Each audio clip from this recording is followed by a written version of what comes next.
ಇವತ್ತು 8ನೇ ವರ್ಷದ ಜಾತ್ರೆ. ಅಂದರೆ 7 ವರ್ಷ, 1 ವರ್ಷ ಪ್ರತಿಷ್ಠಾಪನೆ. ಈಗ ಜಾತ್ರೆ 2018ನೇ ಇದರಿಂದ ಸ್ಟಾರ್ಟ್ ಮಾಡಿದ್ದು. ಈಗ 26 18ಕ್ಕೆ ಪ್ರತಿಷ್ಠಾಪನೆ. ಆ ಉತ್ಸವ ಅದು ಜಾತ್ರೆ ರೀತಿಯಲ್ಲೇ ಮಾಡಿದ್ದು. ಅದರ ಮೇಲೆ 8 ಆಗಿದೆ, 9ನೇ ಜಾತ್ರೆ ನಡೆದಿದೆ. ಸಿದ್ದಾಪುರ ತಾಲೂಕಿನಲ್ಲಿ ಅತ್ಯಂತ ದೊಡ್ಡ ಜಾತ್ರೆ ಪ್ರತಿ ವರ್ಷ ನಡೆಯೋದು ಅಯ್ಯಪ್ಪ ಸ್ವಾಮಿ ಜಾತ್ರೆ. ಈಗ ಮಾರಿ ಜಾತ್ರೆ ಆಗುತ್ತೆ, ಅದರದ್ದು ಬೇರೆಯೇ. ಅದರಿಂದ ಒಂದು ಕಂಪ್ಲೀಟ್ ನಮ್ಮ ಉತ್ತರ ಕನ್ನಡದಲ್ಲಿ ಎಲ್ಲಿಯೂ ಅಂಬಾರಿ ಉತ್ಸವ ಮಾಡೋದಿಲ್ಲ. ಪ್ರತಿ ವರ್ಷ ನಾವು 2018ನೇ ಇಸ್ವಿಯಿಂದ ಅಂಬಾರಿ ಉತ್ಸವ ಮಾಡ್ತಾ ಬಂದಿದ್ದೀವಿ. ಅದಕ್ಕೆ ಅಂಬಾರಿ ಒಂದು ಆನೆಯನ್ನು ಇಲ್ಲಿ ತರಬೇಕಾದ್ರೆ ಭಾಳಷ್ಟು ಕ್ರಮಗಳಿದ್ದಾವೆ. ನಾವು ಸ್ಟೇಟ್ ಲೆವೆಲಿಗೆ ಹೋಗಿ ಅಲ್ಲಿಂದ ಪರ್ಮಿಷನ್ ತಗೊಂಡು ಬರಬೇಕಾಗತ್ತೆ.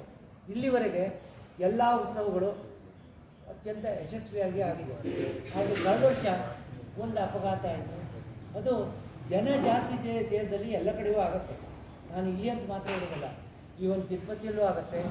ಈವನ್ ಕ್ರಿಕೆಟ್ ಮಧ್ಯಾಹ್ನ 2 ಗಂಟೆಯಿಂದ ರಾತ್ರಿ 9 ಗಂಟೆವರೆಗೆ ಅಲ್ಲಿ ಬಾಳೆಕೊಪ್ಪದಲ್ಲಿ ಇಲ್ಲಿ ಈ ರೋಡ್ ಬಂದು ಯಾವ ಗಾಡಿಯೂ ಬರೋಂಗಿಲ್ಲ, ಬಂದು ಎಕ್ಸೆಪ್ಟ್ ಯಾವುದಾದ್ರು ನಮ್ಮ ಇಲ್ಲಿಗೆ ಊಟಕ್ಕೆ ಉಪಚಾರಕ್ಕೆ ತರುವಂಥ ಸಾಮಾನು ತರುವಂಥ ಗಾಡಿ ಅದು ಒಂದು ಬಿಡ್ತಾರೆ. ನಾವು ಪೊಲೀಸು ಮತ್ತು ತಹಶೀಲ್ದಾರ್ ಹತ್ರ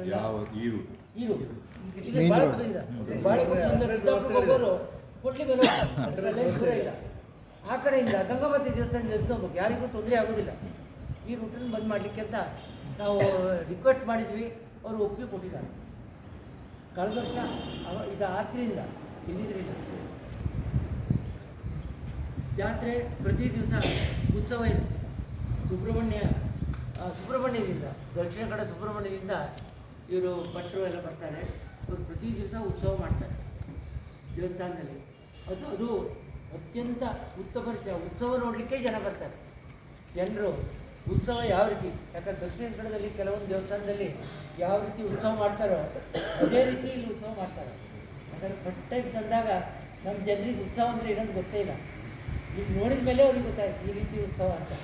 ದಕ್ಷಿಣ ಕನ್ನಡದಲ್ಲಿ ಪ್ರತಿ ಜಾತ್ರೆಯಲ್ಲೂ ಆ ಉತ್ಸವ ಇರುತ್ತೆ. ಕೊನೆಯ ದಿವಸ ನಮ್ಮ ಶಿರಳಗಿ ಗುರುಗಳಿಂದ ಆಶೀರ್ವಚನ ಮಾಡಿ ಮಧ್ಯಾಹ್ನ ಅನ್ನ ಸಂತರ್ಪಣೆ ಎಲ್ರಿಗೂ ಎಷ್ಟು 6,000 ರಿಂದ 10,000 ಜನ ಆಗ್ಬೋದು. ಸಾಯಂಕಾಲ ಗುರುಗಳ ಒಂದು ಆಶೀರ್ವಚನ, ಇವತ್ತಿನ ಒಂದು ಸಮಾಜಕ್ಕೆ ಆಶೀರ್ವಚನ. ಅದಾದಮೇಲೆ ಅಂಬಾರಿ ಉತ್ಸವ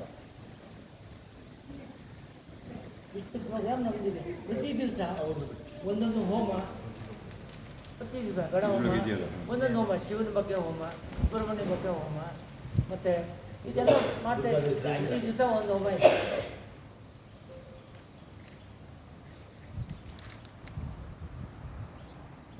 ದೇವಸ್ಥಾನದ ಸಂಸ್ಥಾಪಕ ತಂತ್ರಿಗಳಾದಂಥ ಬ್ರಹ್ಮರ್ಷಿ ಶ್ರೀ ಕರುಣಮಲ್ಲೂರು ಪದ್ಮನಾಭಮೂರ್ತಿ ನಂಬೂದಿರಿಯವರು ಹೆಚ್ಚು ಕಡಿಮೆ ನಮ್ಮ ಕಾರ್ಯಕ್ರಮದಲ್ಲಿ 5 ದಿವಸ ಈ ಸಾರಿ ಇರ್ತಾರೆ. ಅವರೇ ದೇವಸ್ಥಾನದ ಪ್ರತಿಷ್ಠಾಪನೆ ಮಾಡಿದಂಥವ್ರು. ಈಗಾಗಲೇ ಡಾಕ್ಟ್ರು ಸವಿಸ್ತಾರವಾಗಿ ಹಿಂದಿನ ಸಾರಿ ಆದಂಥ ಒಂದು ಅವಘಡವನ್ನು ಅವಲೋಕನ ಮಾಡಿ ನಾವು ಮುಂದೆ ಅಂಥ ಪರಿಸ್ಥಿತಿ ಉದ್ಭವ ಆಗಬಾರ್ದು ಅನ್ನೋ ಕಾರಣಕ್ಕಾಗಿ ಈಗಾಗಲೇ ನಮ್ಮ ತಾಲೂಕು ಆಡಳಿತದ ಎಲ್ಲ ವ್ಯವಸ್ಥೆಯೊಂದಿಗೆ ಒಂದು ಸಾರಿ